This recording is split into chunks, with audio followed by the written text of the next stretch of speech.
मुझे अपना के मुझे फिर से पराया क्यों कर दिया माँ?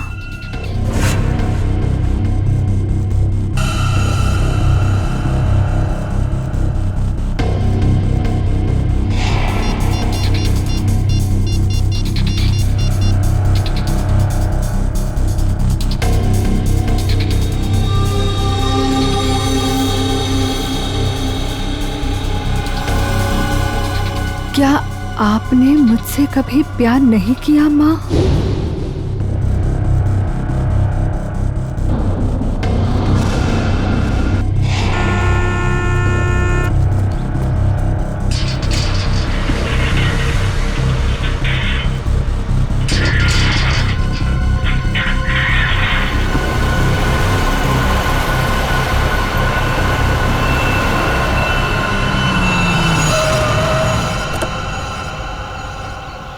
नमस्ते मैडम जी। नमस्ते।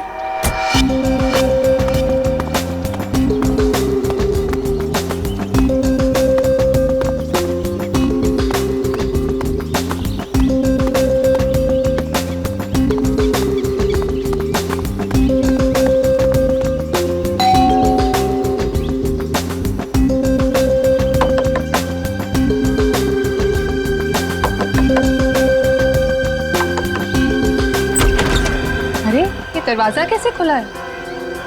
विनीता, विनीता, विनीता, कहाँ हो तुम? सो रही हो क्या? विनीता। अंकल, आंटी, कोई आवाज क्यों नहीं दे रहा है?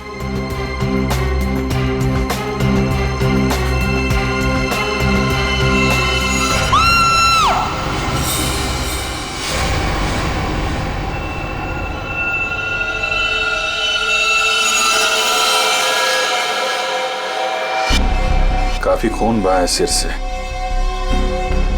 लगता है किसी भारी चीज से मारा गया है। सर बाथरूम में ये लोहे का रॉड मिला है सर, इस पे ताजे खून के धब्बे हैं। हो सकता है इन दोनों को मारने के लिए इस रॉड का इस्तेमाल किया गया है। उंगलियों के निशान मिल सकते हैं इस पे। संभाल के रख दो।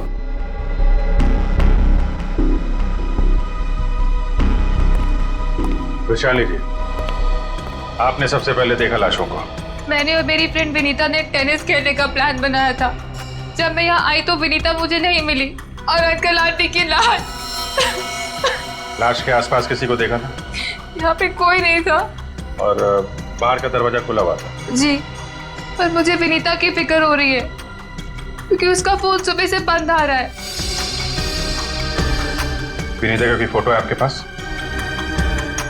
फोटो तो ये रही। वंश सर,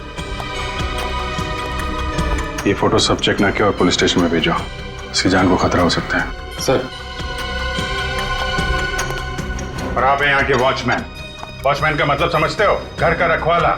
ये रखवाली की तुमने अपने मालिक और मालकिन की? कैसे कहूँ साहब, अब तो ये बोझ पूरी जिंदगी मेरी आत्मा पर रहने वाला। तुम्हारे रहते हुए खूनी अंदर आया तो आया कैसे? ये बात तो मेरे लिए भी पहेली बनी हुई है। ऐसी पहेली सुलझाना सीआईडी को अच्छी तरीके से आता है। प्लीज साहब, मेरे बाबूजी से इस तरह बात मत कीजिए। ये दिल के मरीज है और अगर इन्हें कुछ हो गया तो मेरा क्या होगा? चुप कर, माफ करना साहब, मेरा बेटा है, मुझसे बहुत प्यार करता है। चल जा, बाहर जाके बैठ। कल रात विनीता घर पे थी? हाँ साहब, वो घर पे ही थी, मगर रात को देर से आई थी। 2 बजे घर पे आई थी वो। और वैशाली जी, आप कितने बजे आए? सुबह 8 बजे। मतलब विनीता यहाँ से रात 2 बजे से सुबह 8 बजे के बीच में गई है? नहीं गई साहब। नहीं गई है तो घर पे कहाँ है? तुम ड्यूटी पे कितने बजे सो रहे थे ये बताओ। नहीं साहब, हम बिल्कुल नहीं सोए। सोने की बात तो दूर, हमने सेकंड की झपकी भी नहीं ली। तो क्या वो खूनी आसमान से उड़ के इस घर में आया? हाँ?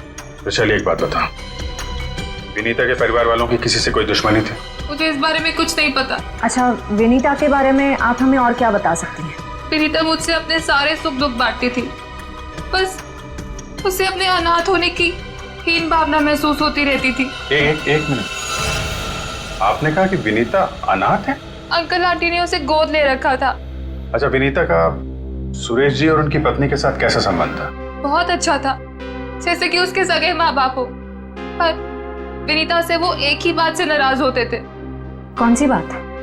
रोहन। ये रोहन कौन है? वो सुरेश अंकल के दोस्त धनराज जी का बेटा था।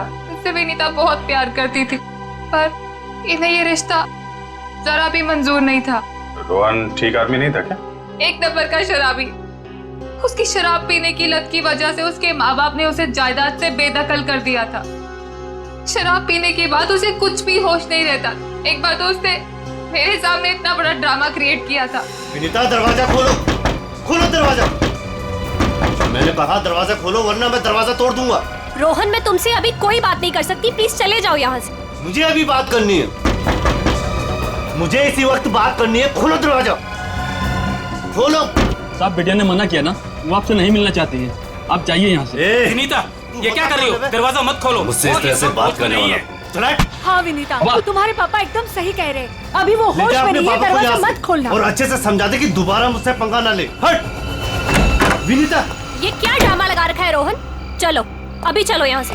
अरे और माफी मांगो इनसे। सॉरी सॉरी वॉचमैन अंकल, मुझसे गलती हो गई। ये मेरी बदतमीजी की कीमत। दारू पी के तुम कुछ भी करते हो ना, कुछ भी बकते हो। चलो यहाँ से, चलो रोहन।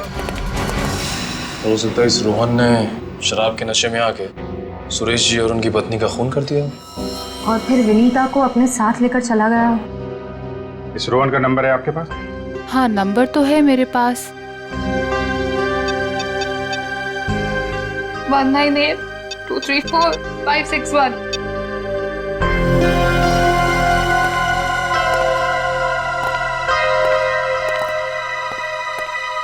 रोहन का फोन भी बंद आ रहा है। सर, अब एक बात समझ में नहीं आ रही है। अगर वो खूनी मेन गेट से अंदर नहीं आया तो फिर कहाँ से आया?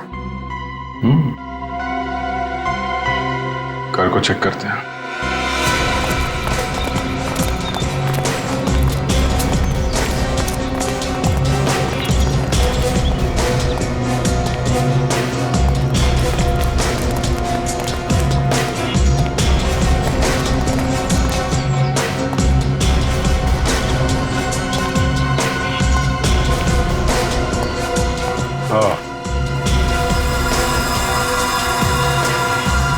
ये देखा?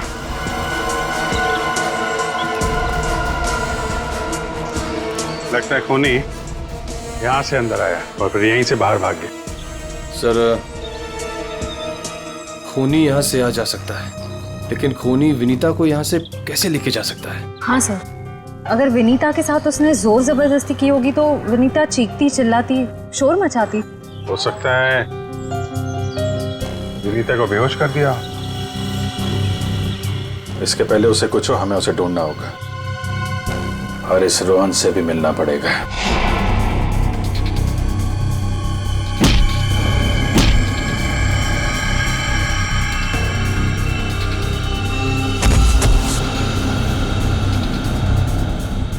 सर, अभिजीत सर ने रोहन का यही का पता बताया।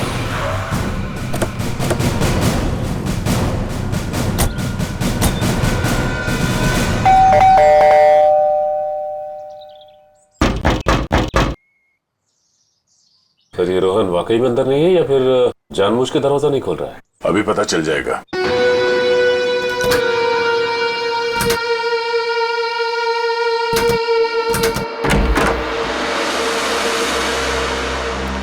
हो सकता है उसने विनीता को यहीं कहीं छुपा के रखा हो।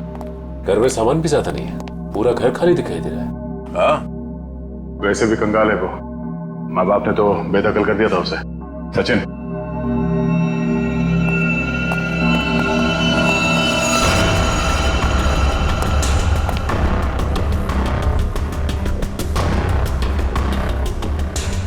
सर, यहाँ तो कोई भी नहीं है, ना ही विनीता और ना ही रोहन। हो सकता है उसने अपना ठिकाना बदल दिया। काम करो, घर की तलाशी लो, कोई ना कोई सुराग जरूर मिलेगा।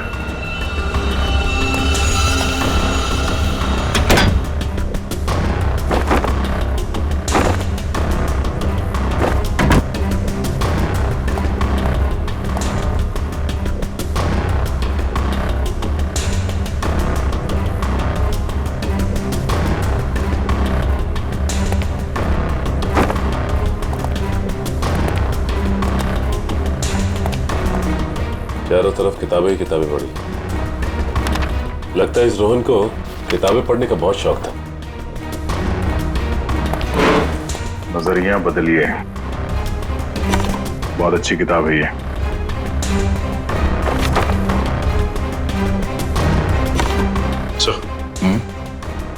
ये देखिए, इस डस्टबिन में ये दस्ताने पड़े थे। लगता है किसी ने अभी भी जलाया। मतलब इन दस्तानों का इस केस से कुछ लेना देना है।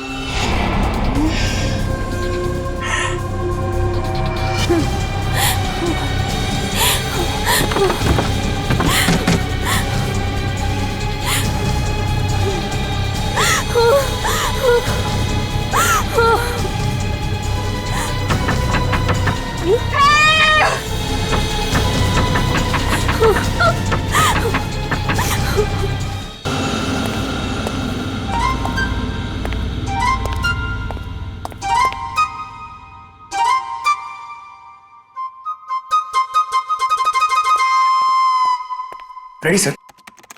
मेरे इतने बड़े शरीर के इत्तू से दिमाग में ना एक बात नहीं घुस रही है। कौन सी बात? ये रोहन का मेन मकसद था विनीता से शादी करना, करेक्ट? करेक्ट। फिर इसने अपने सास ससुर की जान क्यों ली? अरे वृषाली ने बताया था ना कि उसे शराब पीने की बहुत जबरदस्त लत थी, और शराब के नशे में लोग अक्सर कुछ भी कर जाते हैं, उन्हें कुछ याद नहीं रहता। हाँ क्या? क्या? शराब के नशे में इतनी ऊंची दीवार कोई कैसे चढ़ सकता है, भले रस्सी के सहारे क्यों नहीं? और फिर विनीता, वो तो शराब नहीं पीती, वो क्यों गई रोहन के साथ? सर वैसे भी विनीता तो उनकी सगी बेटी थोड़ी थी। जो कुछ भी हो, जो कुछ भी हो, लेकिन वो अपने माता पिता से बहुत प्यार करती थी। नहीं नहीं नहीं, कुछ और ही चक्कर है। लगता है इन दोनों को मारने का ही प्लान था। सर, हाँ, लगता है ये काम किसी लुटेरे का होगा। फ्रेडी लुटेरा नहीं हो सकता।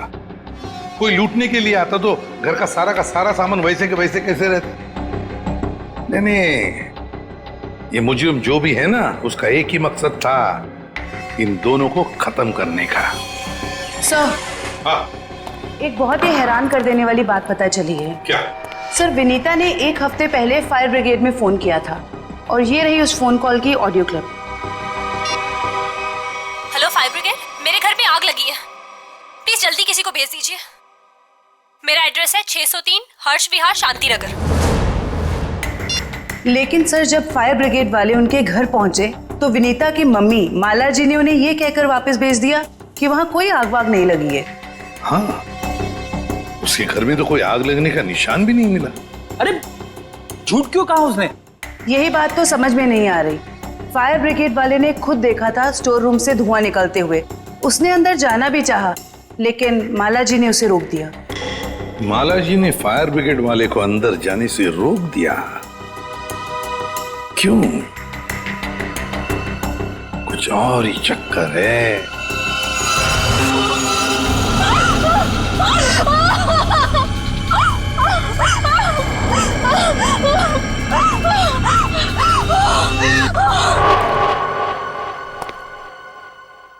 छान मारो इस जगह को अच्छी तरह से, कुछ ना कुछ जरूर मिलेगा।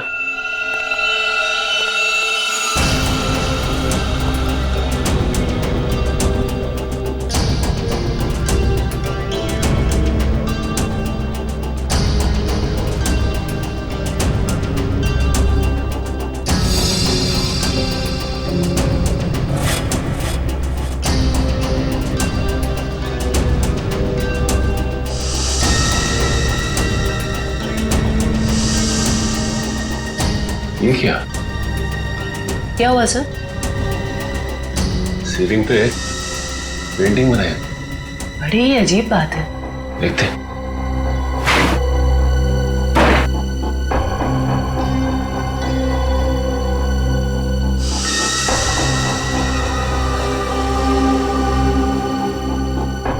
ये क्या? ये तो लगता है धुएं से बना हुआ निशान है, जलने की वजह से। मतलब सर फायर ब्रिगेड वाला सही कह रहा था, यहाँ पे आग तो जरूर लगी है। सर इस पेंटिंग से जली हुई सीलिंग को अच्छी तरह छुपाने की कोशिश की है। लेकिन सवाल ये उठता है कि सुरेश की पत्नी ने झूठ क्यों बोला फायर ब्रिगेड से? आखिर यहाँ पे ऐसी कौन सी आग लगी थी? सीलिंग का सिर्फ यही वाला हिस्सा जला।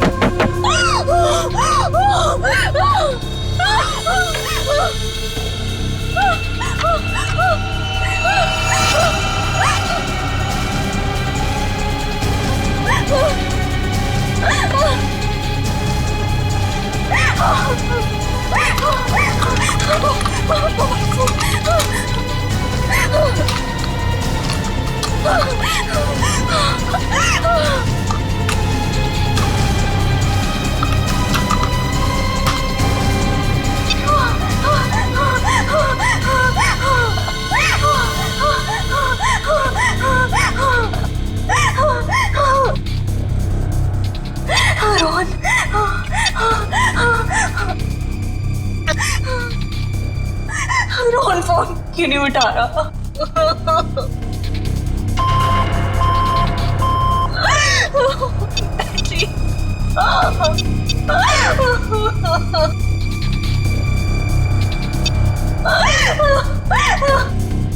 वैशाली पे फोन नहीं उठा रही।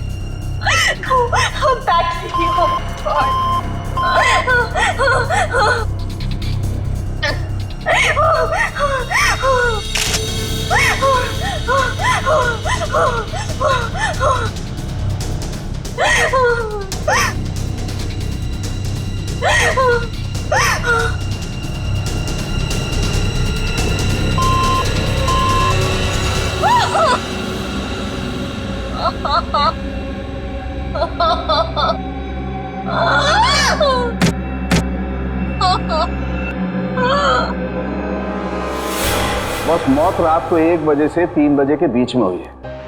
और सर वॉचमैन कह रहा था कि विनीता रात को 2 बजे घर लौटी थी। सर अगर खून उससे पहले हुए होते तो वो चीखती चिल्लाती या बाहर जाती। मतलब खून 2 और 3 बजे के बीच में हुए हैं। सालून के साहब, हमें जो लोहे का रॉड मिला था उसके ऊपर से खूनी के उंगलियों के निशान मिले या नहीं? नहीं, बस कोई उंगलियों के निशान नहीं मिले। नहीं मिले? रोहन के घर में से हमें आधे जले हुए ग्लव्स मिले थे। कहीं रोहन ने वो ग्लव्स तो नहीं पहने थे ये खून करते वक्त? हो सकता है, तारिका वही चेक कर रही है। सर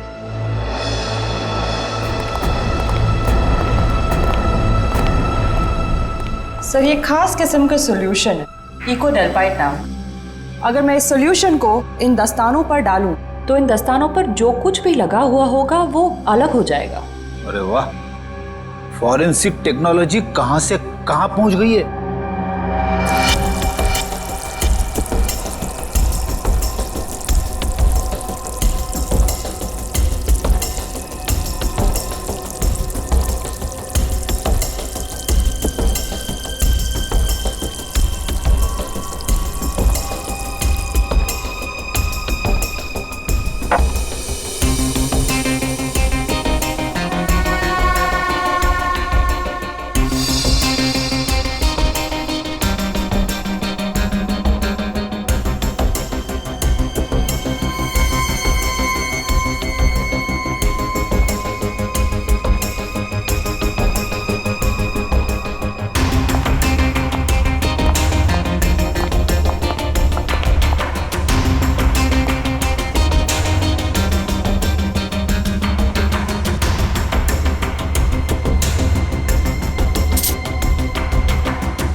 अरे इन पे तो खून लगा है,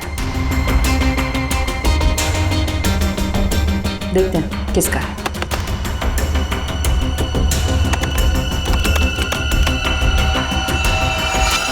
पॉजिटिव सर, ये खून मिस्टर एंड मिसेस सुरेश का ही है। मतलब सर ये खून रोहन ने ही किया है? एक मिनट होल्ड ऑन।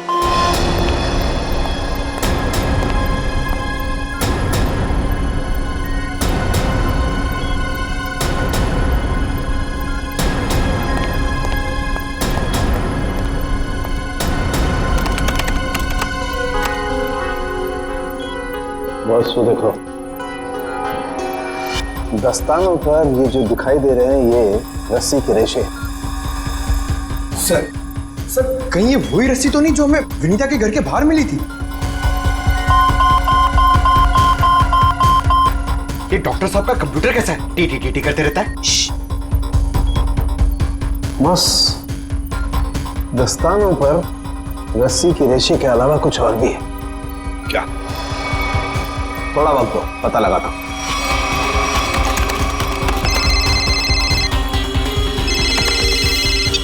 हाँ श्रेया, ठीक है। क्या? सर विनीता का फोन थोड़ी देर के लिए ऑन हुआ था, उसके घर के बिल्कुल करीब। और सर उसने सोशल नेटवर्किंग साइट पे अपने दोस्त को एक SOS मैसेज भी भेजा है। श्रेया मुझे लिंक अभी भेज रही है सर। ये देखिए सर। मैं घुटन से मर रही हूं, प्लीज मुझे बचाओ। Vinita, my God.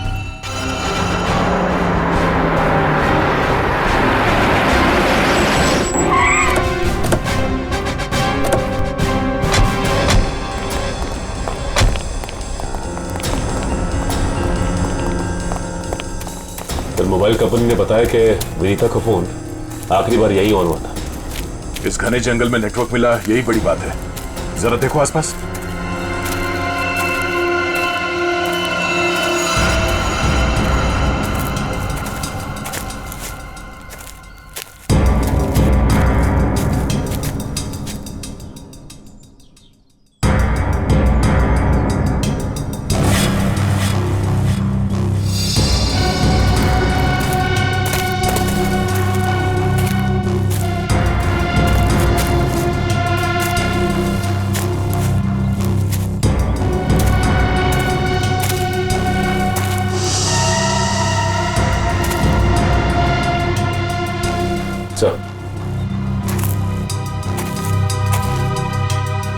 सामने झोपड़ी दिखाई दे रही है।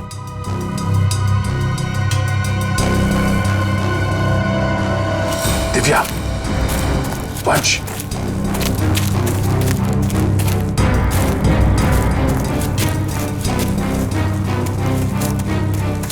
चौकन्ने रहना।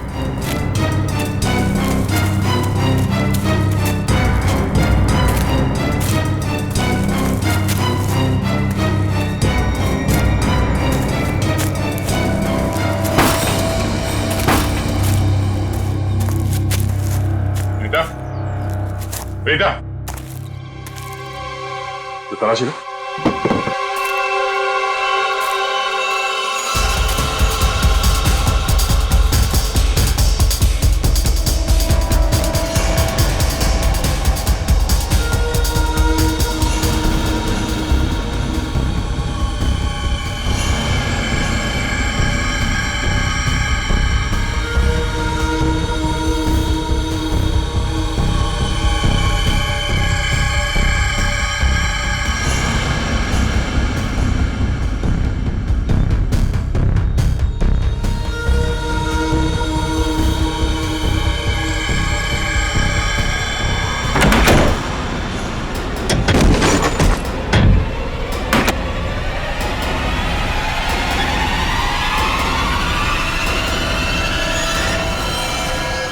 तो ये तो रोहन है। सॉरी वॉचमैन अंकल, मुझसे गलती हो गई। हम लोग सोच रहे थे कि सब रोहन का किया था, पर किसी ने इसे ऊपर पहुंचा दिया। सर कहीं ऐसा तो नहीं कि विनीता ने अपनी आत्मरक्षा के लिए इसे मार दिया? नहीं, इसे भी ठीक वैसे ही मारा है, सर पे वार करके, जैसे विनीता के माँ बाप को मारा था। खूनी को एक ही है। सोचता है कि खूनी ने रोहन को मारा और विनीता को साथ ले गया। हो सकता है, या ये भी हो सकता है कि वो यही कहीं आसपास हो। तो देखो,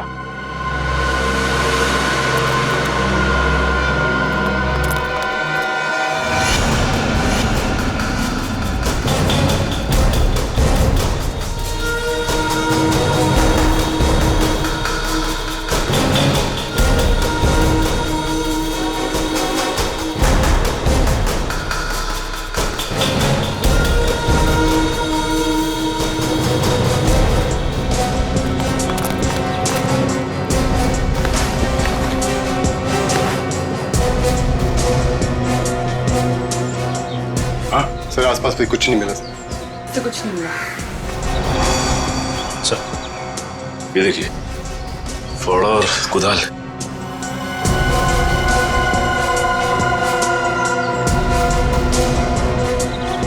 कहीं जमीन के नीचे तो नहीं? यहाँ पे खुदाई का सामान पड़ा हुआ है, जरा फावड़ा दिखा ना।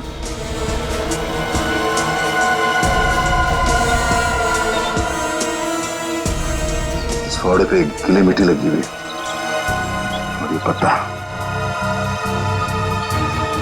अब विनीता को यहाँ जमीन के नीचे रखा गया है, जंगल के किसी ऐसे हिस्से में जहां पे ये पत्ते मिलते हो। ढूंढो,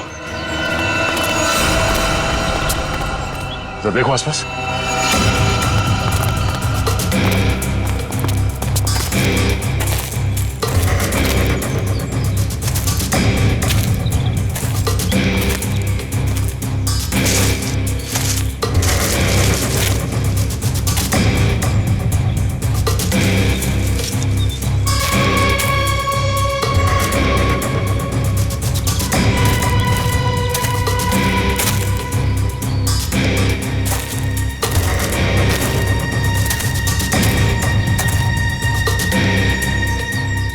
सचिन, वंश, दिव्या,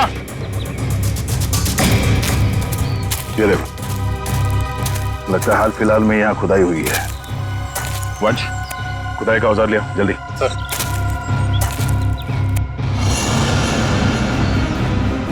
गुड, यहाँ पे खोदना शुरू करो।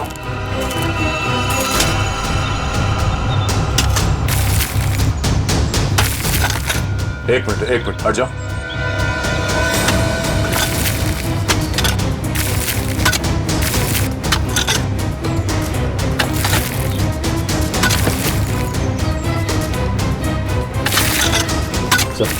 हाँ?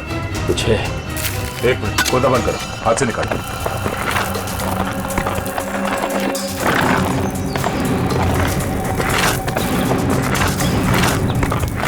तो इसके अंदर तो नहीं?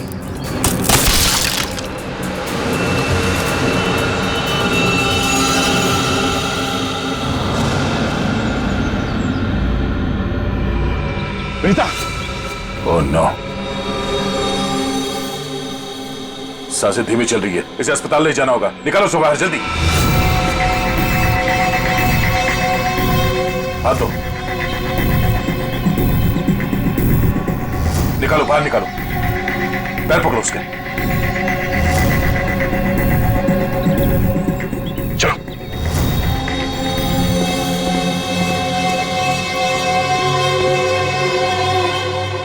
इतना समय बीत गया है, पता नहीं किस हाल में होगी विनीता।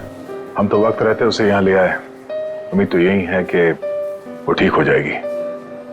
ठीक भी हो जाएगी तो भी रोहन की मौत और उसके माँ बाप की मौत का सदमा पता नहीं बर्दाश्त कर पाएगी कि नहीं। मैं हमेशा कहता हूँ कि सीआईडी में सबसे मुश्किल काम यही है, किसी को किसी अपने की मौत की खबर देना। हाँ डॉक्टर साहब, कैसी है विनीता? अब खतरे से बाहर है, उन्हें होश आ गया। गुड, हम उनसे बात कर सकते हैं? हाँ बात कर सकते हैं, लेकिन वो काफी तनाव में, बहुत देर तक कम ऑक्सीजन में रहने की वजह से फिलहाल बहुत ज्यादा कमजोर है वो। थोड़ा संभाल के ध्यान रखिएगा इस बात का। ठीक है, हम इस बात का ख्याल रखेंगे। Thank you. चलो।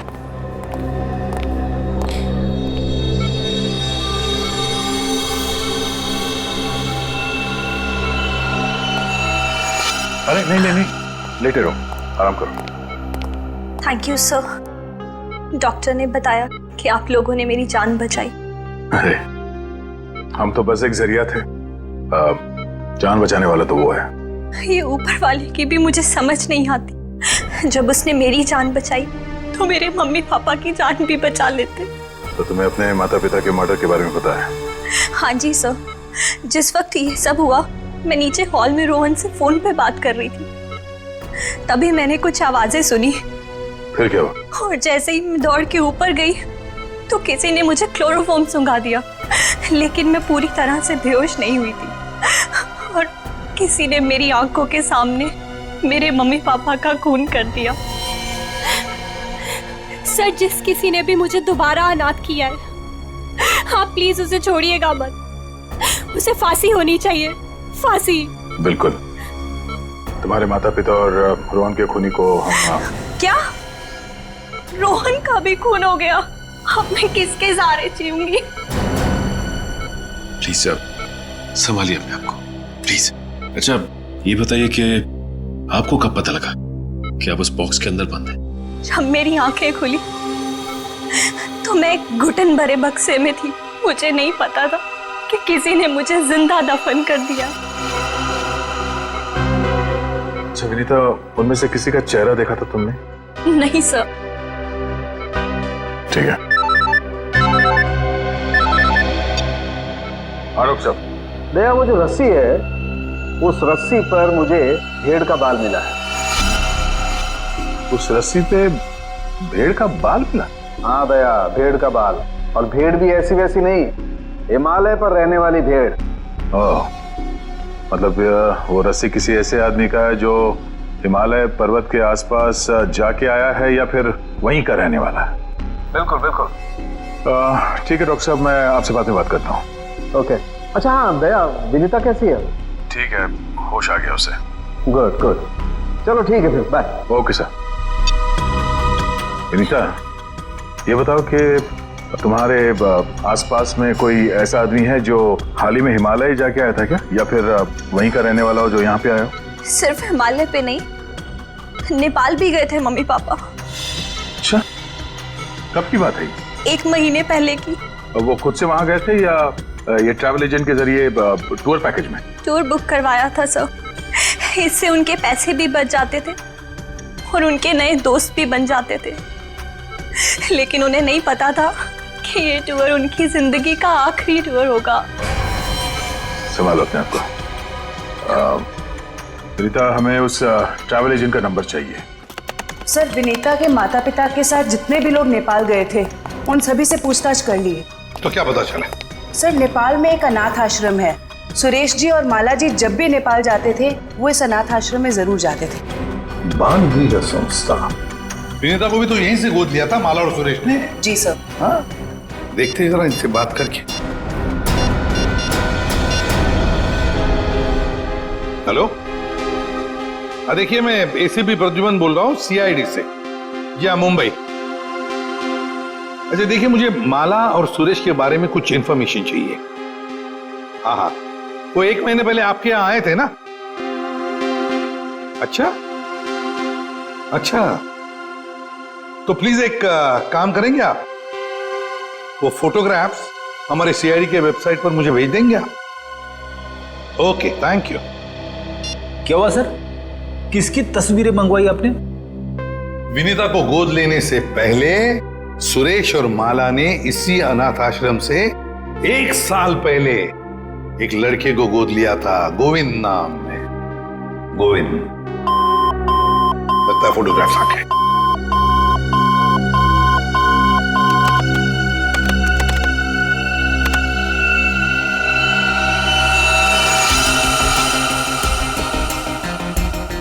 पांच साल की उम्र थी, साल 1999।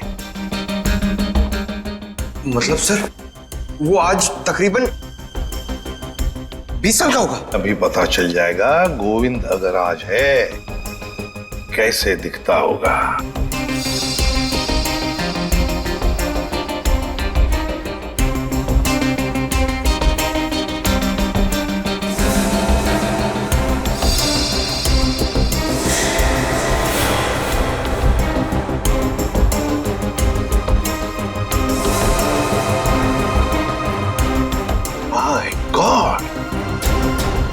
माय गॉड, ये गोविंद है।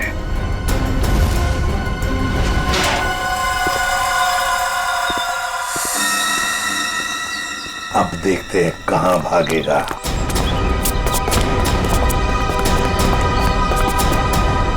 ठीक है सर, हमें देख के अंदर भाग गया है। जब गीदड़ की मौत आती है तो वो शहर की तरफ भागता है, मगर ये तो अंदर भाग गया। मगर सर, वो अंदर की तरफ क्यों भागा? वो तो पकड़ा जाएगा। ऐसे मुजरिम बाहर की तरफ भागते हैं, मगर ये अंदर भागे या बाहर, पकड़ा तो ये जाएगा ही। कहां गया ये? अभिजीत, दया, सर फैल जाओ, मैं सामने से घुसता हूं।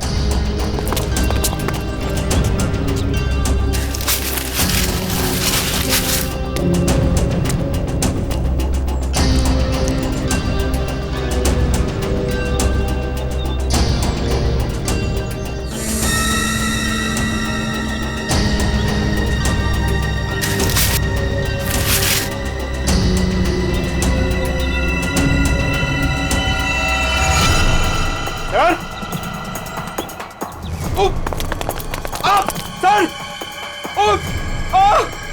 अरे अरे! क्या हुआ? सर खुजली हो रही है सर। अरे खुजली कहाँ से होने लगी तुम्हें? सर बहुत तेज खुजली हो रही है सर। ये झाड़ की वजह से। अभिजीत क्या हुआ इसे? सर सर ये प्लांट ये बहुत गड़बड़ है, इसकी वजह से इसको खुजली हो रही है।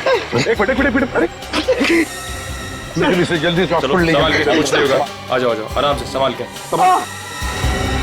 तो जानबूझकर हमें यहाँ अंदर बुलवा लिया है, जाल रचा है उसने खुजली वाले पौधों का।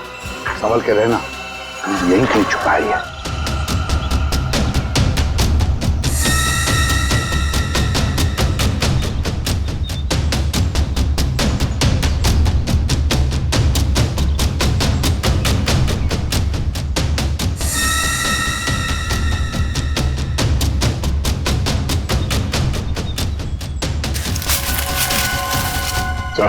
हाँ?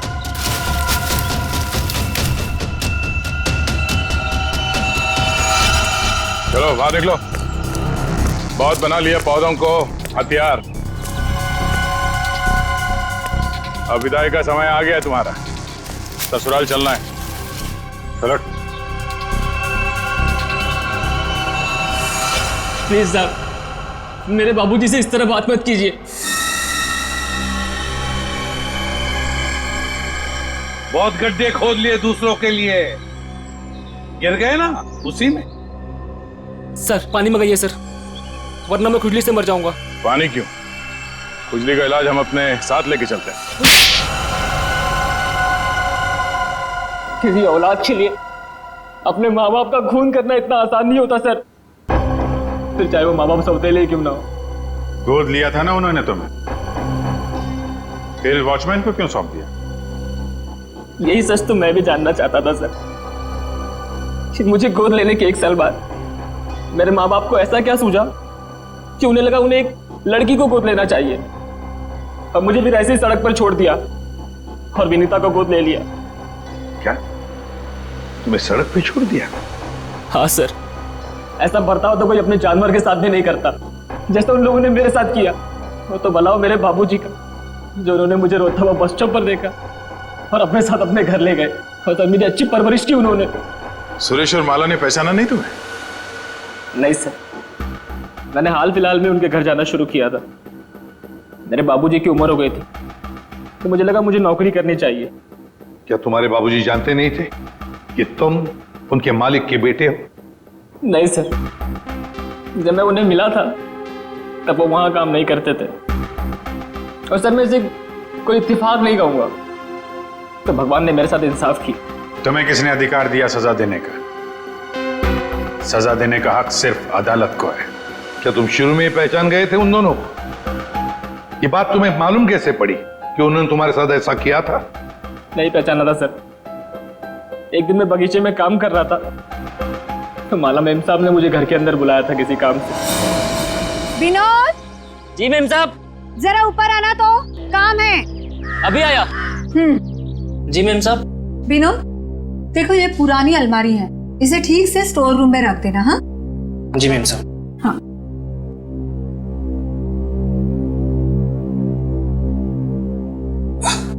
क्या हुआ विनोद, बहुत भारी है क्या? बहुत ज्यादा भारी मेम साहब। एक काम करता हूँ, इसमें से कुछ सामान बाहर निकाल लेता हूँ। मगर निकाला हुआ सामान फिर से रख देना अंदर। हाँ जी मेम साहब। हाँ।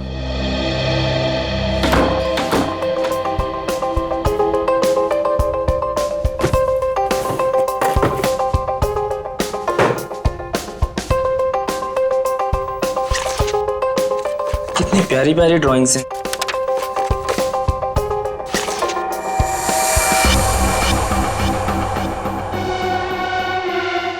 ये तस्वीर तो मेरे बचपन की है। इसका मतलब साहब और मेम साहब ने मुझे गोद लिया था। विनोद कितनी देर, जल्दी करो। जी मेम साहब, बस हो गया।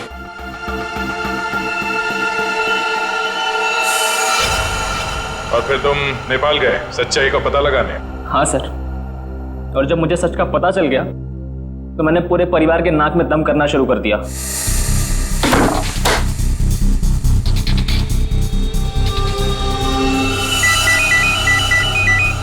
किसका फोन है?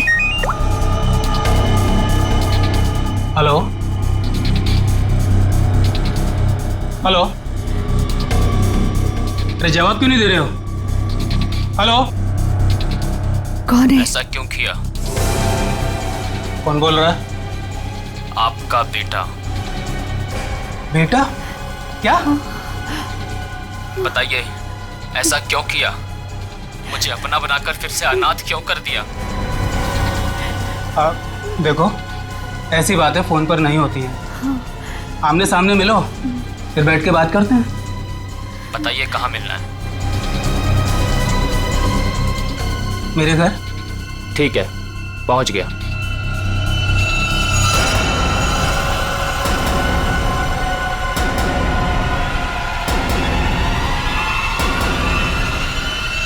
स्टोर रूम की अलमारी में तुम्ही ने आग लगाई थी ना?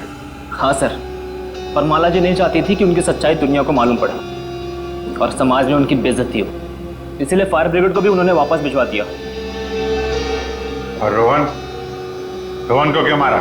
मैं रोहन को नहीं मारना चाहता था सर, उससे मेरा कोई लेना देना था ही नहीं। मैं तो उसके घर गया हुआ था वो दस्ताने रखने के लिए, ताकि आप लोगों को दस्ताने उसके घर से मिले और आप लोग उस पर शक करें। उसने मुझे देख लिया सर, मजबूरन मुझे उसे मारना पड़ा। बदले की आग में तूने 3 खून किए, एक मासूम को जिंदा दफनाने की कोशिश भी की। ये कैसा बदला? ये बदले की आग तुम्हें फांसी के फंदे तक ले जाएगी, फांसी के फंदे तक।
ओह, तो ये टारगेट है।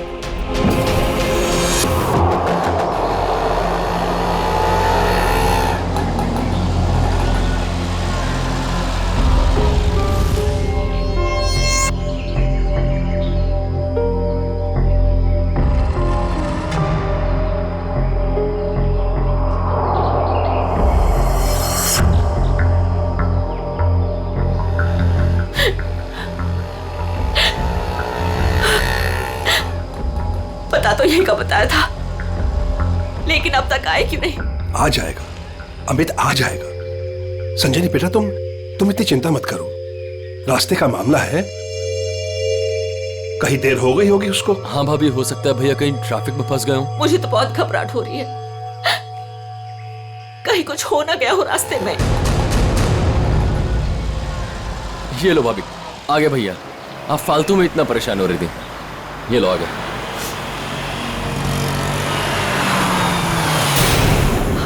आप क्यों नहीं रहे?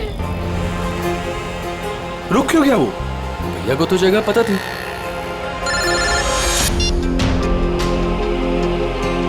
तुमने मुझे जिस जगह रुकने को कहा हुआ है मैं उसी जगह पर रुका हुआ हूँ। ये अचानक जगह बदलने की वजह क्या है? लेकिन हेलो, सुनो तो, हेलो। काट दिया। ये लोग यहाँ क्या कर रहे हैं? इन लोगों को मैंने मना किया था कि मेरे पीछे मत आए।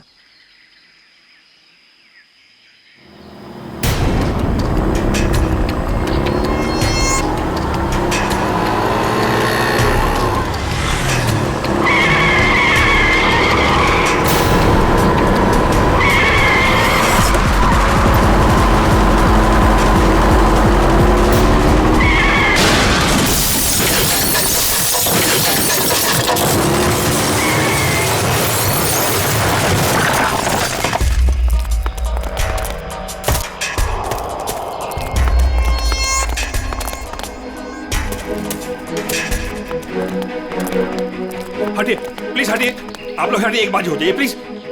अमित, अमित, अमित भैया, अमित भैया,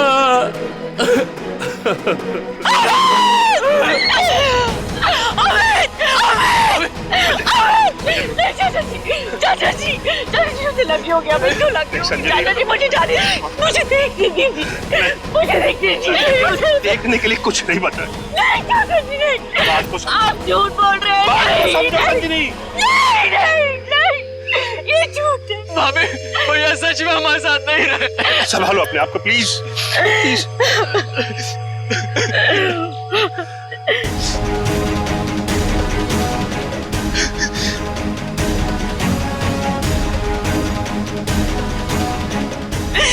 तुमने मेरे पति को मारा, तुमने मेरे पति को मारा है। मारा, क्यों मारा मेरे पति को? मैडम, इसमें मेरी कोई गलती नहीं है। मेरे ट्रक के ब्रेक फेल हो गए थे। मैं खुद हैरान हूँ ये कैसे हो गया। मैंने बहुत कोशिश की बचाने की। झूठ, तुमने मारा मेरे पति को, इसने मेरे पति को मारा। बताओ क्यों किया, क्यों किया तुमने ये सब, क्यों? चाचा जी, संभालो अपने आप को संजनी, संजनी। तू नहीं बचेगा, अभी सीआईडी को बुलाता हूँ।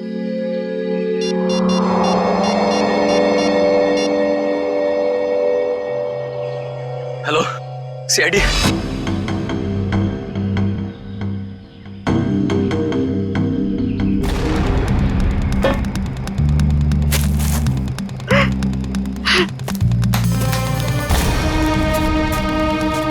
संजनी जी, आपको ऐसा क्यों लगता है कि ये एक्सीडेंट नहीं, किसी ने जानबूझकर किया, किसी ने आपके पति को मारा है? हाँ साहब, ये सच है। मैं भला क्यों मारूंगा, ये एक्सीडेंट है साहब। बाद में बात करूंगा।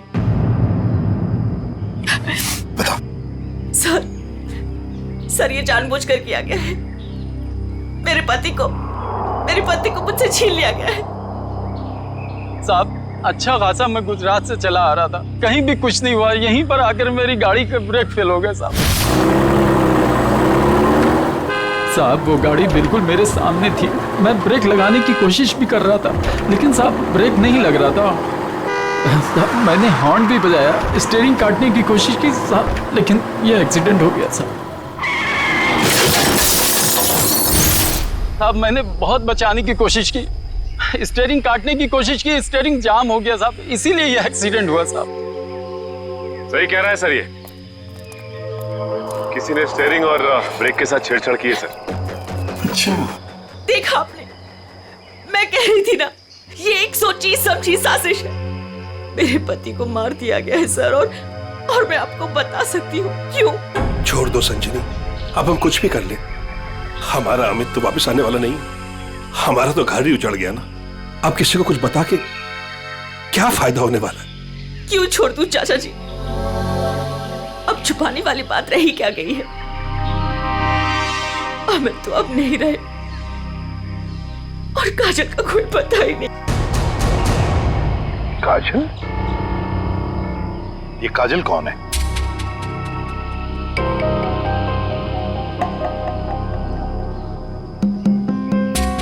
बताइए संजनी जी, ये काजल कौन है? अमित और मेरी इकलौती बेटी। क्या हुआ? उसे कल किसी ने अगवा कर लिया। आज अमित उसकी फिरौती की रकम देने आ रहा था। काजल को कल अगवा कर लिया गया, किडनैप किया गया, और अमित फिरौती की रकम लेके जा रहा था तो उसकी गाड़ी का एक्सीडेंट हो गया। दोनों बातों का कोई ना कोई संबंध जरूर है। हाँ सर, मुझे ऐसे लग रहा था कि कुछ बुरा होने वाला है। मेरा दिल घबरा रहा था सर, पर मेरी किसी ने नहीं सुनी सर। अमित, अमित, हमें भी साथ ले चलो। अमित नहीं, किडनैपर ने मुझे अकेले बुलाया। अच्छा, करण को तो ले जाओ। हाँ भैया, मैं चलता हूँ ना तुम्हारे साथ। मैं गार्डन में घूमने नहीं जा रहा हूँ करण। अमित, मुझे बहुत घबराहट हो रही है। अगर वहाँ पे कुछ नहीं होगा। तुम समझने की कोशिश क्यों नहीं कर रही हो? उन्हें जो कुछ चाहिए मैं उन्हें दे रहा हूँ। बस एक बार हमारी बच्ची सही सलामत हमें मिल जाए और हमें कुछ नहीं चाहिए। चलता हूँ मैं। अमित, अमित,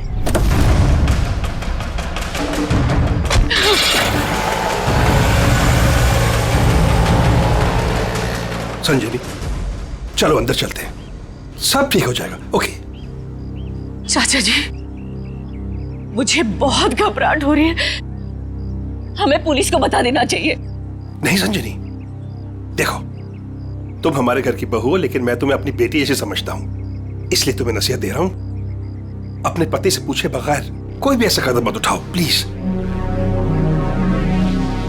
नहीं चाचा जी, मैं तो जाऊंगी। आप लोग चल रहे हो तो चलो। करण, गाड़ी निकालो।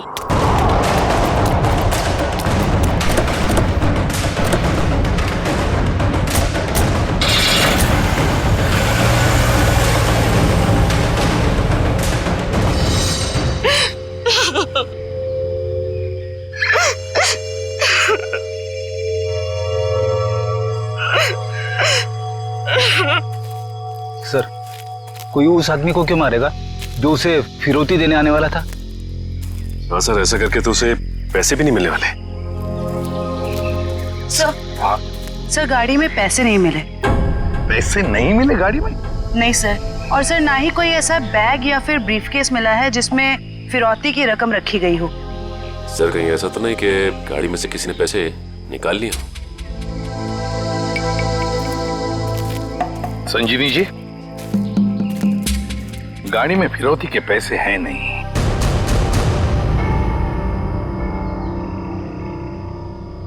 पैसा नहीं था। पैसा नहीं था? फिरौती कुछ और ही थी। क्या? कुछ और ही था?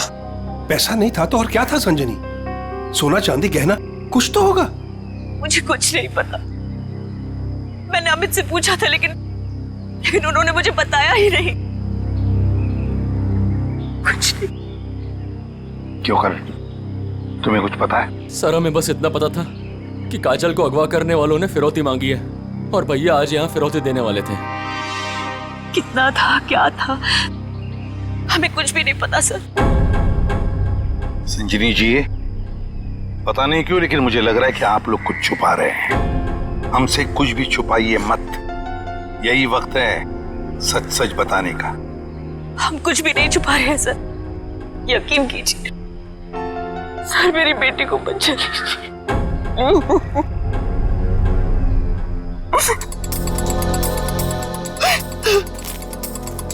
फिरौती के लिए पैसे नहीं देने थे तो फिर और क्या हो सकती थी फिरौती? और फिर अमित ने ये सब छुपाया क्यों? क्यों छुपाया अपने परिवार वालों से भी? एक्सीडेंट से पहले तुम कहीं रुके थे क्या? कुछ इतनी देर के लिए कि जिस वक्त में कोई तुम्हारा स्टीयरिंग या फिर ब्रेक के साथ कोई छेड़छाड़ करे। हाँ साहब, यहाँ से ठीक 2 किलोमीटर पहले टोल नाका है, वहाँ के अफसर ने मुझे रोका था। यहाँ से 2 किलोमीटर पहले? साहब यहीं पे रुके, यहीं पे।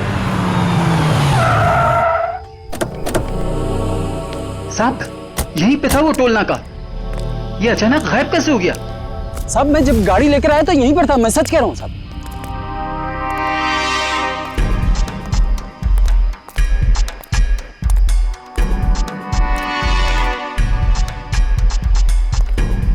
अगर यही था तो गायब कहाँ हो गया? ये देखो,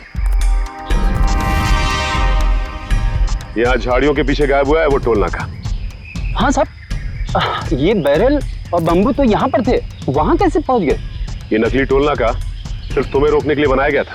और जब तुम यहाँ के उस नकली ऑफिसर से बात कर रहे होगे, उस वक्त तुम्हारे ट्रक के ब्रेक और स्टीयरिंग के साथ किसी ने छेड़खानी की है। यानी सर ये सब नकली था?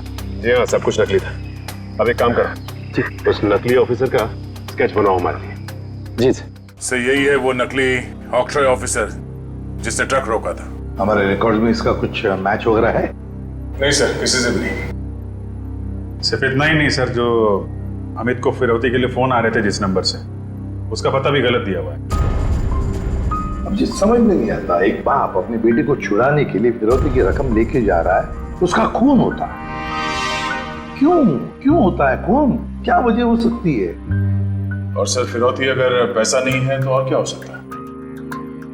बॉस, शायद मैं कुछ मदद कर सकता हूँ आप लोगों की। तुझे गाड़ी में कोई फिरौती की रकम मिल गई क्या? नहीं, रकम नहीं मिली। कोई ज्वेलरी जो गाड़ी में छुपा के रखी गई हो फिरौती के तौर पे देने के लिए? नहीं, बिल्कुल। अरे डॉक्टर साहब, आपका हर जवाब अगर नहीं और बिल्कुल नहीं है तो मिला क्या आपको? आइसक्रीम। अमित की कार में आपको आइसक्रीम मिली है? नहीं। हाँ नहीं फारूकी, क्या मजाक है ये? सीधे सीधे बता क्या मिला है तुझे? मजाक नहीं है बॉस, बताता हूँ। मुझे अमित की दाहिने हाथ की उंगलियों में आइसक्रीम मिली। सर आइसक्रीम का फ्लेवर क्या था? Good question. Butterscotch flavour की आइसक्रीम थी। सर, आपको पूरा यकीन है कि आपकी जांच में कुछ गड़बड़ नहीं हुई है?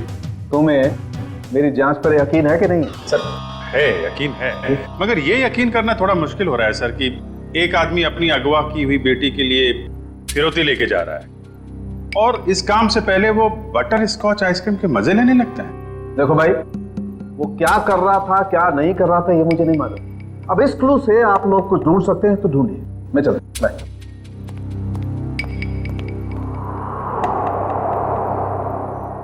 काम करो सर, अमित की पत्नी संजीनी को फोन करो, पूछो उससे कि अमित घर से निकलने से पहले आइसक्रीम खा के निकला था क्या, हाथ धोए थे क्या नहीं, ये भी पूछो सर। समझ में नहीं आता, एक बाप अपनी बेटी को छुड़ाने के लिए फिरौती की रकम लेके जा रहा है मगर बीच रास्ते में रुककर आइसक्रीम खाता है, बटर स्कॉच आइसक्रीम। सर संजीनी ने बताया कि उनकी बेटी को आइसक्रीम से एलर्जी थी, इसलिए वो लोग आइसक्रीम खाने से परहेज करते थे और घर में भी आइसक्रीम नहीं रखते थे सर। ये लो, इसका तो एक ही मतलब हो सकता है कि अमित ने आइसक्रीम घर से निकलने के बाद खाई है। सर ये अमित कैसा बाप है सर? अपनी बेटी को छुड़ाने से पहले कहीं रुककर बटर स्कॉच आइसक्रीम खा रहे हैं। पंकज, ये बाप आइसक्रीम खाने के अलावा कुछ और ही है। तुम लोग एक काम करो, पता लगाओ अमित के घर और फिरौती देने की जो जगह थी उसके बीच में कितने आइसक्रीम पार्लर्स हैं। जरूर अमित किसी न किसी आइसक्रीम पार्लर में गया होगा और वहीं उसने ये बटर स्कॉच आइसक्रीम खाया होगा। सर हमने सारे आइसक्रीम पार्लर चेक किए तो पता चला कि ये वही आइसक्रीम पार्लर है जहाँ से अमित ने कल आइसक्रीम खरीदी थी। ठीक है,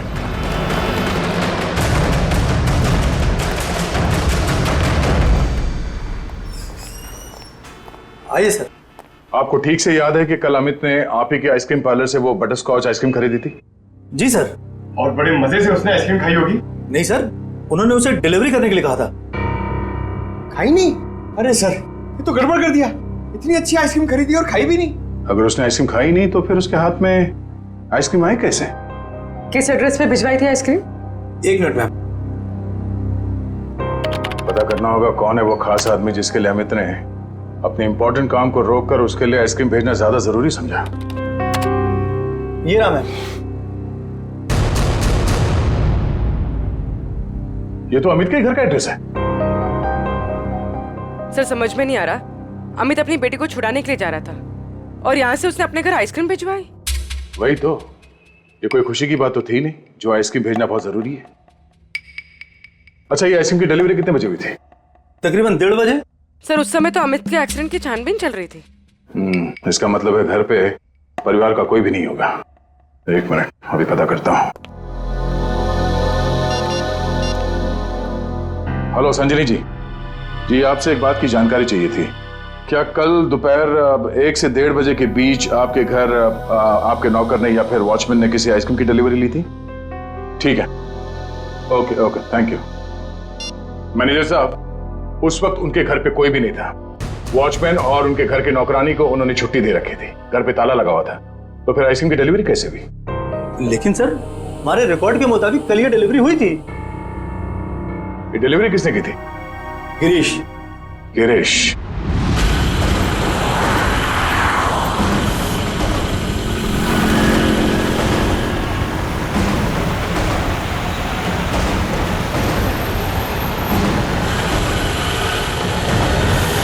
सर, हम इस बटर स्कॉच का गिरीश का पीछा क्यों कर रहे हैं सर? अबे ये तो पता चल गया था कि कल अमित ने आइसक्रीम का जो ऑर्डर दिया था उसके घर तक नहीं पहुंचा। हाँ सर। अब हमें ये पता चलेगा कि डिलीवरी बॉय ने उस आइसक्रीम के साथ क्या किया था। सर इसलिए आपने फिर से आइसक्रीम अमित के घर के पते पर ऑर्डर की? मैंने तो सिर्फ अमित का जो ऑर्डर है उसे दोहराया है।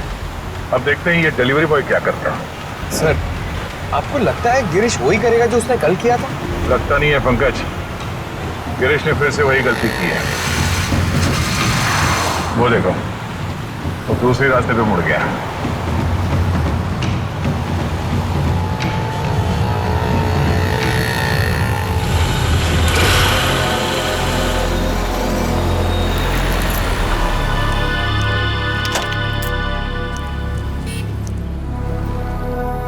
सर ये तो बस स्टॉप पे आके रुक गया।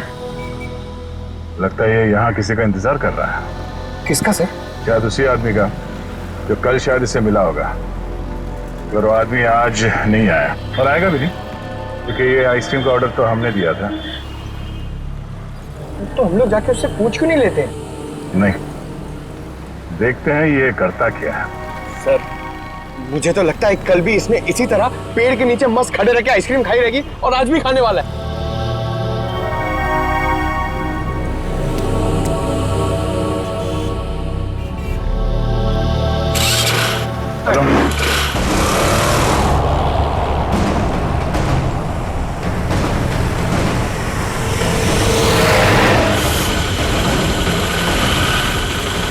अबे यार, इसने तो आइसक्रीम का मिल्क शेक बना दिया होगा।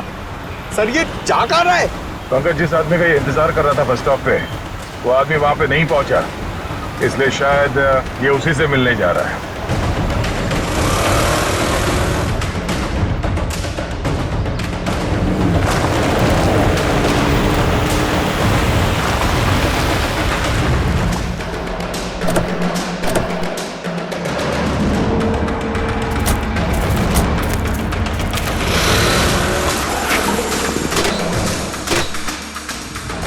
लगता है ये उसी आदमी को ढूंढता हुआ यहाँ पर आया।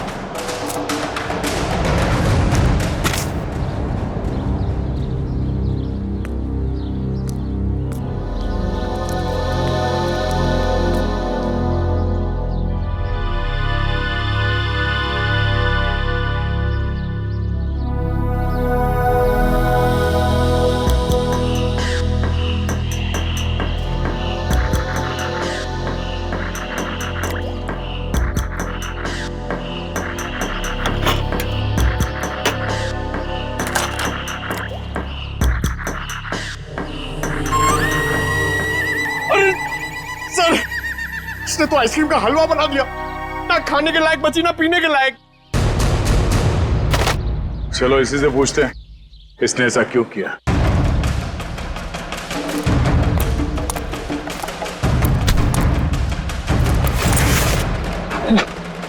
अब बैठेगा।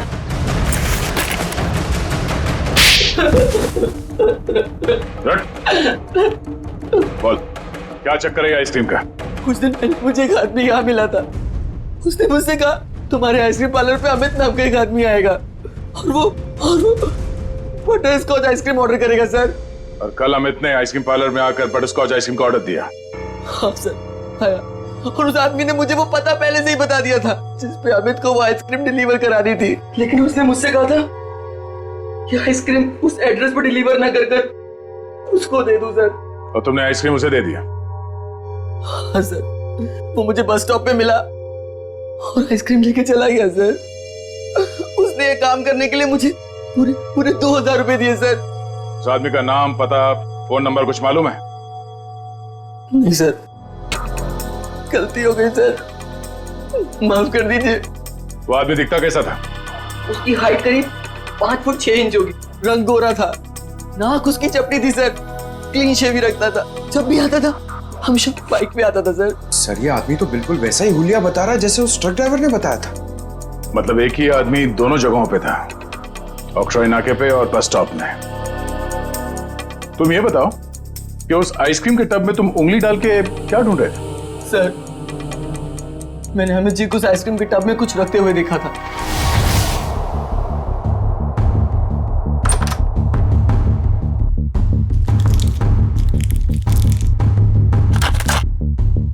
मैनेजर साहब, हाँ, इस आइसक्रीम के डिब्बे की डिलीवरी करा दीजिए जल्दी। इसका टाइम पे पहुंचना बहुत जरूरी है। आप बेफिक्र रहिए, ये बिल्कुल समय पे पहुंच जाएगा। जी इस बात का ध्यान रखिएगा कि यही डब्बा पहुंचे, कोई दूसरा नहीं। हाँ बिल्कुल यही डब्बा पहुंचेगा और आपकी आंखों के सामने। Girish, yes sir. बेटा ये डब्बा इस पते पे दे आना। Okay sir. ठीक है। तो इसीलिए अमित की उंगलियों पे वो आइसक्रीम लग गया जिसके ट्रेसेस डॉक्टर सालुंके को मिले थे। हाँ सर। मैंने सोचा उसको आइसक्रीम दे दूंगा और अपने पैसे ले लूंगा सर। और वो तुम्हें यहाँ भी नहीं मिला। नहीं मिला। फिर मैंने सोचा कम से कम मैं उस आइसक्रीम के टब में से वो कीमती चीज तो निकाल लूं। अब तो अमित के घर वाले ही बता सकते हैं कि अमित ने उस आइसक्रीम टब में क्या कीमती चीज रखी थी और उस आदमी को वो कीमती चीज क्यों चाहिए थी। क्या ये क्या कह रहे हैं आप सर? फिरौती देने से पहले हमें आइसक्रीम खरीदने गए थे? जी हाँ। और उसने उस आइसक्रीम में कुछ रखा था। हाँ, और जरूर वही चीज फिरौती थी। क्या लगता है आप लोगों को, क्या रखा होगा उसने आइसक्रीम में? सब कल सुबह मैंने उनके हाथ में एक यूएसबी ड्राइव देखा था जब वो स्टडी रूम से निकले थे। USB drive? एक मिनट सर, कहीं अमित ने वो यूएसबी ड्राइव आइसक्रीम में तो नहीं रखा? सर ऐसा ही था, और भी ऐसे रखे रहते थे उनके पास। ऐसी क्या खास बात छुपा के रखी होगी यूएसबी ड्राइव में अमित ने जो फिरौती के तौर पर इस्तेमाल किया?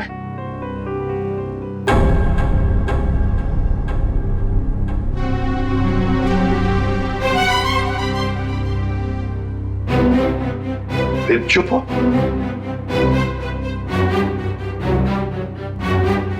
आप लोग चुप क्यों हैं? क्या छुपा रहे हैं आप लोग? प्लीज मत छुपाइए, जो भी है सच सच बताइए, वरना बहुत देर हो जाएगी और काजल की जान को खतरा भी हो सकता है। बताइए। सर वो दरअसल सबको हम बताते हैं कि हम एक्सपोर्ट इंपोर्ट का बिजनेस करते हैं, बट एक्चुअली में कुछ और ही है। सर हम सरकार के लिए लाइव हथियार बनाते हैं।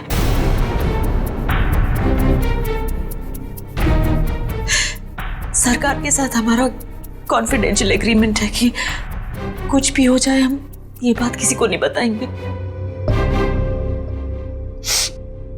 तो कहीं कोई खुफिया जानकारी तो नहीं थी इस यूएसबी ड्राइव में जो अमित ने आइसक्रीम में डालकर दे दिया किसी को?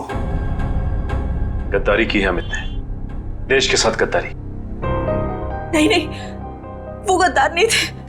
हो सकता है कि बेटी के अगवा होने की वजह से एक बेचारा बाप टूट गया हो और उसने गलत कदम उठा लिया हो।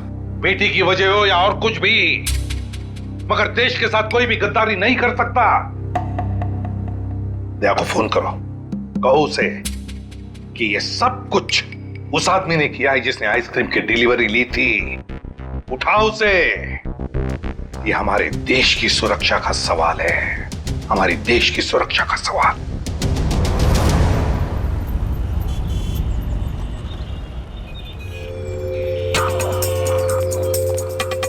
सर इस दुकान के सीसीटीवी से सामने वाले बस स्टॉप का फुटेज हमने उस पॉइंट से क्यों किया है जब वो आइसक्रीम डिलीवरी बॉय सामने आके रुका था। गुड, लेकर सर देखते हैं कौन है वो आदमी जो डिलीवरी बॉय से आइसक्रीम लेकर गया।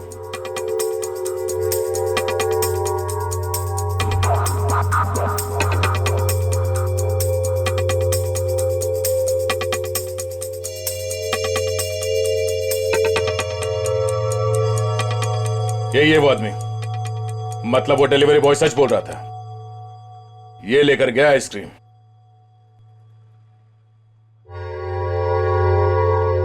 पूर्वी एक मिनट पॉज करो।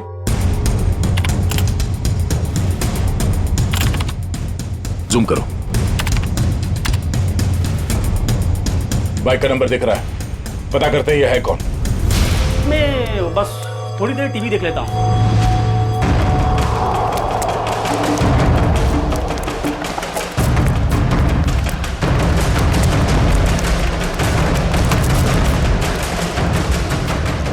भाग क्यों रहा है, हैं?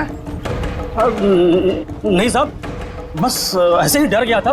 मैंने कुछ नहीं किया है। मैंने कब कहा तुमने कुछ किया है? अरे साहब, मैं बेकसूर हूँ साहब। अगर बेकसूर हो तो हमें देखकर भाग क्यों रहे हो? हाँ?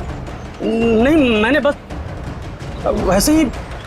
देख, ऑक्ट्रॉय ऑफिसर बनकर तुमने उस ट्रक के ब्रेक और एक्सीलरेटर के साथ छेड़खानी की। साहब मुझे नहीं मालूम था साहब। सर, इसके भी ब्रेक्स और एक्सीलेटर खराब कर देते हैं, भागना और अटकना बंद हो जाएगा इसका। नहीं साहब। तो फिर बता। मुझे नहीं मालूम कि कोई ट्रक में कुछ खराबी करने वाला है, और मुझे साहब ये भी नहीं मालूम कि ट्रक से किसी की जान जाने वाली थी। वो आइसक्रीम का बॉक्स जो तुम्हें उस डिलीवरी बॉय ने दिया था, उस आइसक्रीम के बॉक्स का क्या किया तुमने? साहब, मैंने आइसक्रीम बॉक्स किससे डिलीवरी की थी साहब? किसके कहने पर? किसके कहने पर किया सब ये तुमने? साहब, वो एक औरत थी। एक औरत? हाँ साहब। और वो औरत मिली कहाँ तुम्हें? सर, एक बस स्टॉप पर वहीं मिली थी वो, और ये साहब, ये सब कुछ मैंने पैसे के लिए किया साहब। उसका नाम पता तो मालूम नहीं होगा तुम्हें? शक्ल भी नहीं देखी होगी, क्यों? नहीं साहब, नाम नहीं मुझे मालूम है।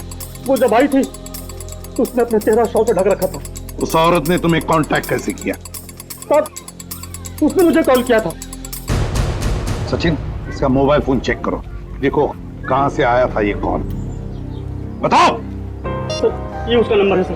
ठीक है। किस बस स्टॉप पर मिली थी वो?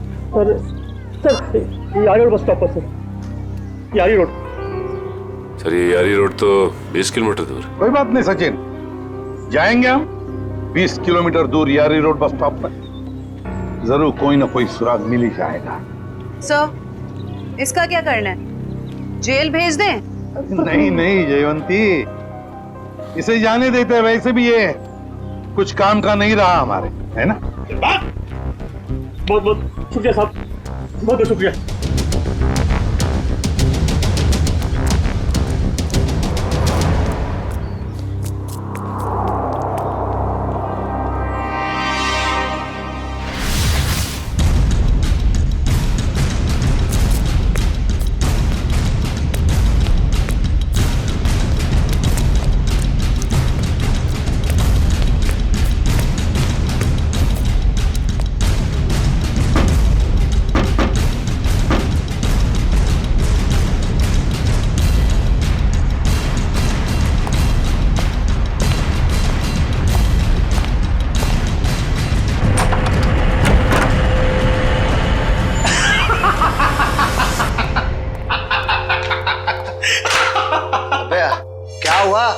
इतना हंस क्यों रहा है?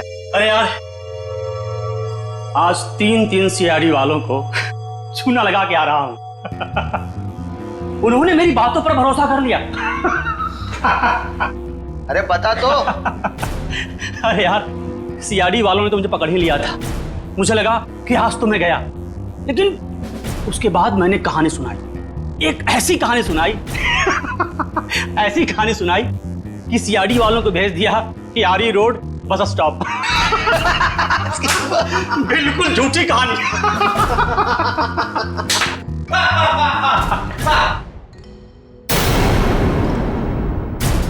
बहुत हंसी आ रही है।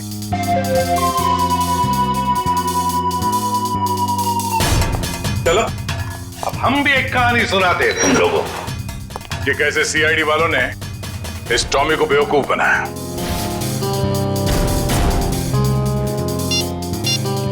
तुम्हारे मोबाइल से मैंने अपना नंबर डायल किया, बस तुम्हारा नंबर मेरे मोबाइल पे आ गया, और तुम्हारा नंबर ट्रैक करते करते हम यहां तक पहुंचे तुम सबकी बारात निकालने।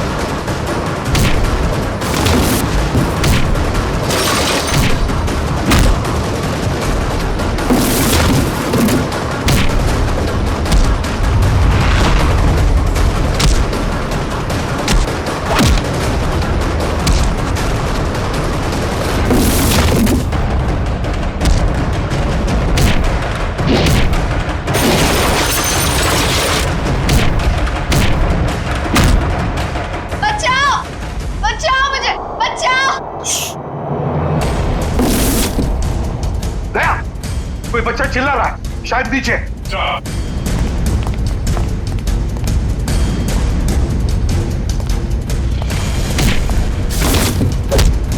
तुम काजल हो? घबराओ मत बेटा।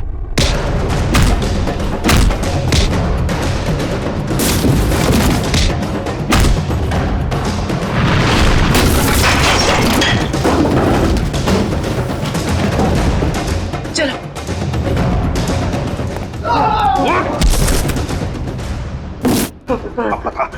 पता यूएसबी ड्राइव कहाँ है? सर मुझे नहीं पता सर। और मुझे नहीं पता सर। अंकल, वो यूएसबी इनके पास नहीं है, किसी और के पास है। किसी और के पास है? किसके पास है बेटा? मैंने उन्हें बात करते सुना था। वो गुजरात जाने वाले, वहां से बॉर्डर क्रॉस करेंगे। गुजरात? तो फिर दया, उन्हें रोकना होगा। तुम जाओगे दया गुजरात।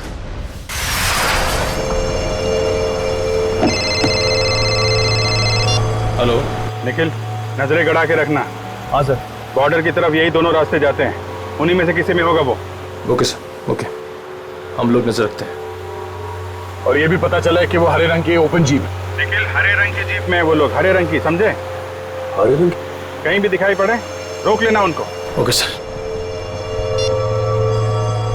वो लोग हरे रंग की जीप में बॉर्डर की तरफ जा रहे हैं। बॉर्डर क्रॉस कर रहे हैं? हाँ सर। हरे रंग की जीप?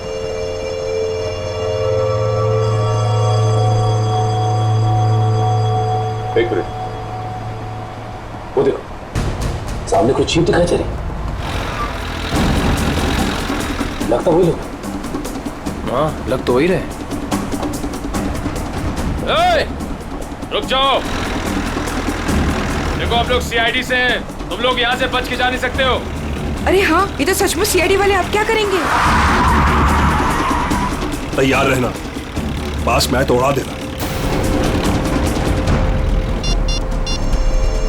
सर वो लोग हमारे सामने ही हैं। ग्रेट, पकड़ लो उन्हें। जीप दिख गई है। ठीक है सर, हम उनके पीछे ही हैं।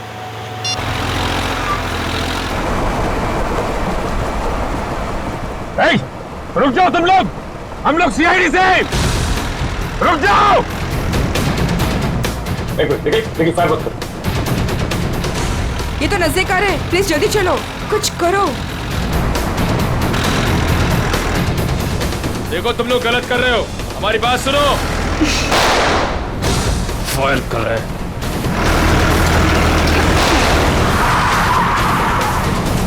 देखो तुम लोग गलत कर रहे हो, अपने आप को हमारे।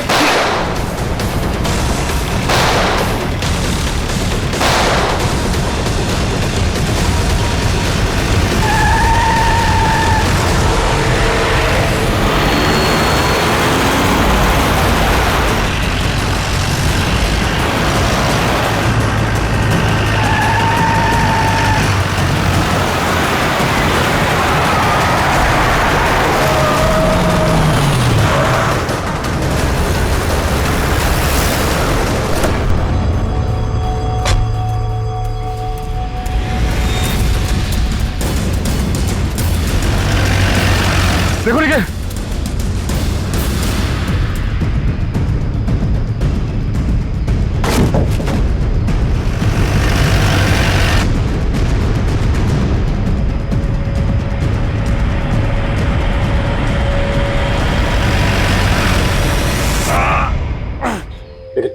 एक काम करो जल्दी, अभिजीत सर को इन्फॉर्म करो जल्दी।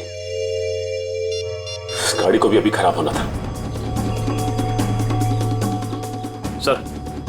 सर हम लोग उनका पीछा कर रहे थे, सर हमारी गाड़ी फंस गई। Oh no.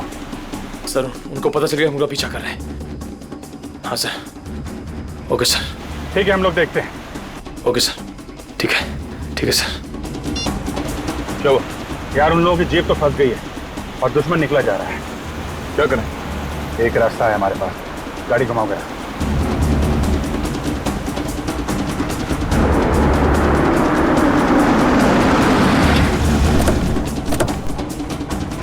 अरे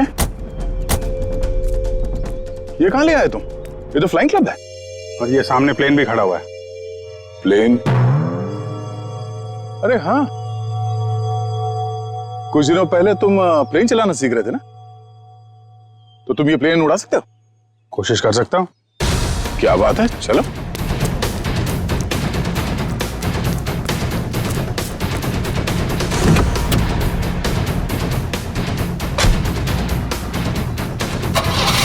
और जोर से निकल। तुम्हें आता है ना चलाने? अरे आता है यार, ट्रेनिंग ली है। देख रहा हूँ जरा। 1 मिनट, डरना नहीं है। चल मेरी चिड़िया, उड़ जा। पहले पहले पहले स्टार्ट।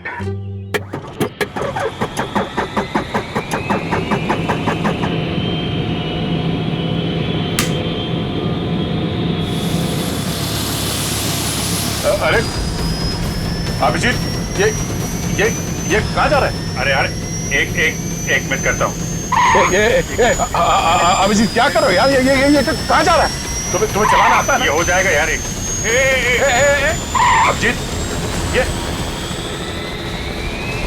सवाल क्या? बैठे रहो। हो जाएगा यार। ये अरे आजा चिड़िया, इधर आजा। क्या यार, मैंने 2 ही लेसन लिए थे। अरे यार, अरे पकड़ के बैठो। चल। याद आया। यही है।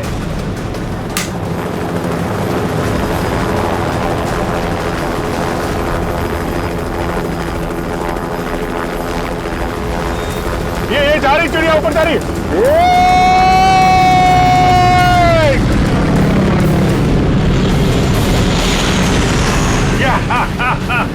हो गया ना यार।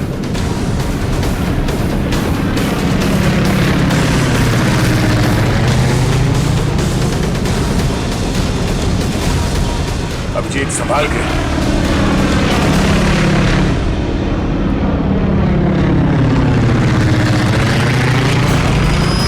हमें किसी भी तरीके से जीप को बॉर्डर पार करने से रोकना होगा। वो देखो, हाँ? सचिन और निखिल। क्या इस तरह?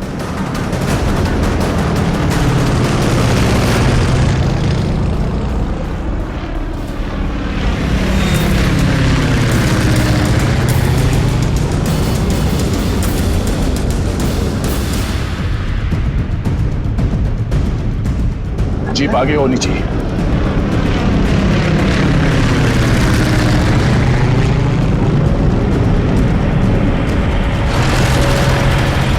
वो देखो अभिजीत, जीप आ गई है। पीछे चलो अभिजीत।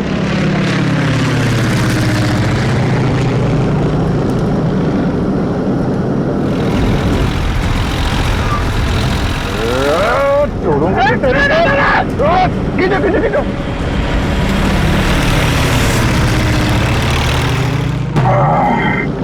यार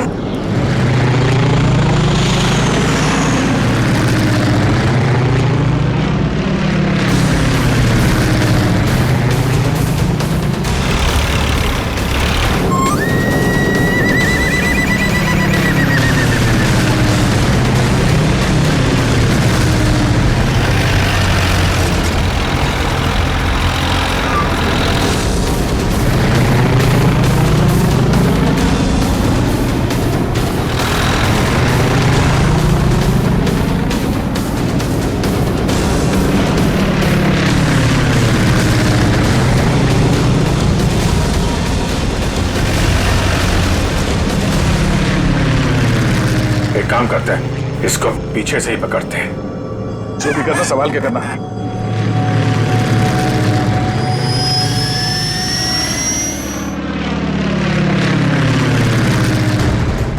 चलो अभिजीत, चलो उसके ऊपर ले लो।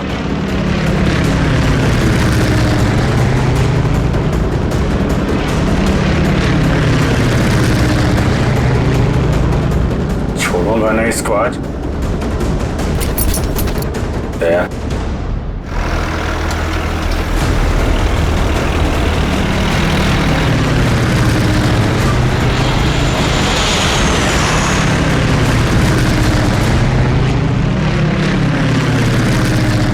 फिर से ट्राई करता हूं। दया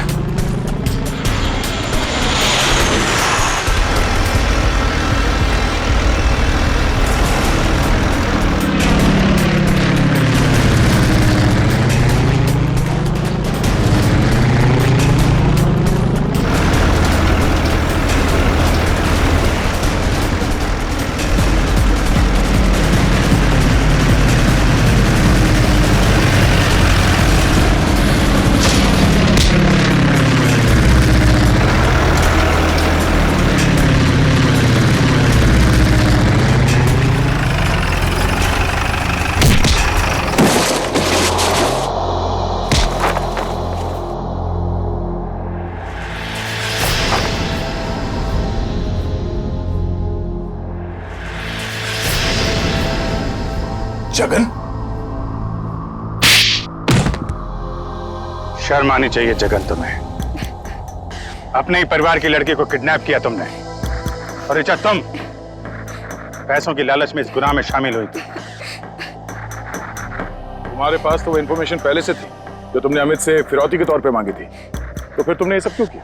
क्योंकि मैंने वो सारी इन्फॉर्मेशन पहले ही दुश्मनों को भेज दी थी, और मुझे पता था कि सरकार को इस बात का पता चल जाएगा। इसलिए तुमने किडनैपिंग का ड्रामा किया ताकि इसमें अमित फंस जाए। जी। और जब सरकार इस बात की छानबीन करेगी तो यही पता चलेगा कि अमित ने अपनी बेटी की जान बचाने के लिए वो सीक्रेट्स दुश्मनों को बेच दी।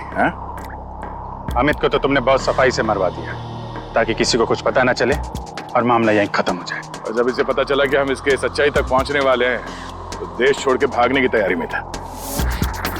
कहां तक भागोगे अपने गुनाह से बच के? फांसी का फंदा तुम्हारा इंतजार कर रहा है। इस तरह के और भी एपिसोड देखने के लिए हमारे चैनल को सब्सक्राइब करें और बेल आइकन दबाना ना भूलें।